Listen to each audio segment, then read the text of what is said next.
আজই সাবস্ক্রাইব করুন এবং দেখুন আপনার প্রিয় শো। তোমার এই ডাকাতরা কি করে জানো? শীতে যাদের গায়ে এক চিলতে কাপড় থাকে না, নিজের গায়ের জামা খুলে ওদেরকে দিয়ে দেয়। নিজের পাতের ভাত অভুক্তদের পাতে তুলে দেয়। বলো, কেন ডেকেছো? আজ সকালে তোমার দিদি আর তার দলের লিডার ক্রান্তি ভাই ফাইনালি পুলিশের হাতে অ্যারেস্ট হয়েছে। এতক্ষণে ট্রানজিট রিমান্ডে ওদের কলকাতায় নিয়ে আসা হচ্ছে। পুলিশের কড়া নজরদারির ওপর দিয়ে ওদের নিয়ে আসা হচ্ছে, কিন্তু তবুও তো ভরসা নেই, ওরা পালিয়ে যেতে পারে।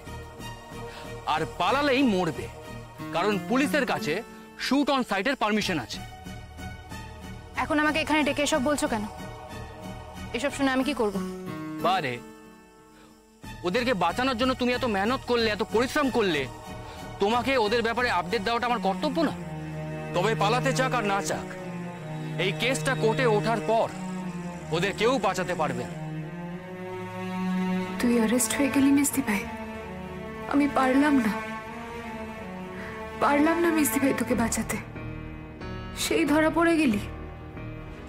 কি ভাবছো মেজদিকে বাঁচানোর তোমার এই দুঃসাহসিক অভিযান বিফলে গেল? কি বলো তো সার্থক, মেজদি ভাই, ক্রান্তি ভাই, ওদের দলের সবার কথা ওদের মুখ থেকে শোনার পর, সবকিছু দেখার পর না আমার ভুল ভেঙে গেছে। তার আগে আমিও ভাবতাম, আমি তোমাদের মতন গড়পড়তা মানুষের মতন একই কথা ভাবতাম। আমি ওদেরকে বুঝেছি, সবকিছু জানার পর ওদেরকে রেসপেক্ট করছি। রেসপেক্ট করছো?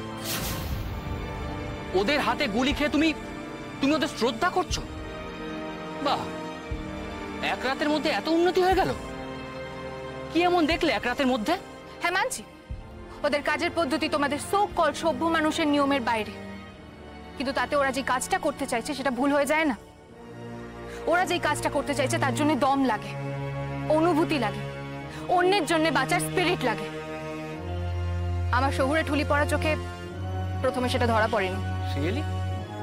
তা কি স্পিরিট এক্স্যাক্টলি দেখলে ওই ডাকাত দলে? হ্যাঁ, অনেক কিছু শিখেছি, বুঝেছি, দেখেছি, অনেক কিছু জেনেওছি।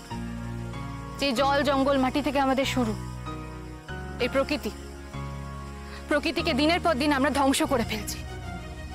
আর কেন? নিজেদের ধান্দায়, শুধু মুনাফা আর মুনাফা। তার জন্য আমরা পাহাড় ধসিয়ে ফেলছি, নদী বুঝিয়ে ফেলছি, জঙ্গল কেটে সাফ করে ফেলছি।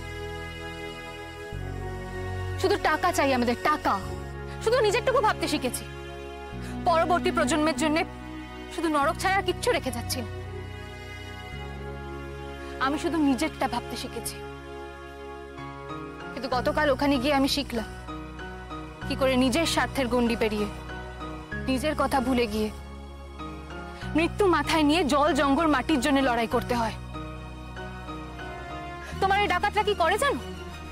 শীতে যাদের গায়ে এক চিলতে কাপড় থাকে না, নিজের গায়ের জামা খুলে ওদেরকে দিয়ে দেয়। নিজের পাতের ভাত অভুক্তদের পাতে তুলে দেয়। মুমূর্ষ রোগীদের রাতের অন্ধকার তুচ্ছ করে চিকিৎসা করতে নিয়ে যায়। হ্যাঁ, ওদের হাতে অস্ত্র থাকে, কিন্তু ওদের এই লড়াই কাদের বিরুদ্ধে? সেই আড়তদারদের বিরুদ্ধে যারা গরিব মানুষের খাবার ছিনিয়ে নেয়, সেই আড়তদারদের বিরুদ্ধে যারা একটা সময় ক্রিমিনাল ছিল।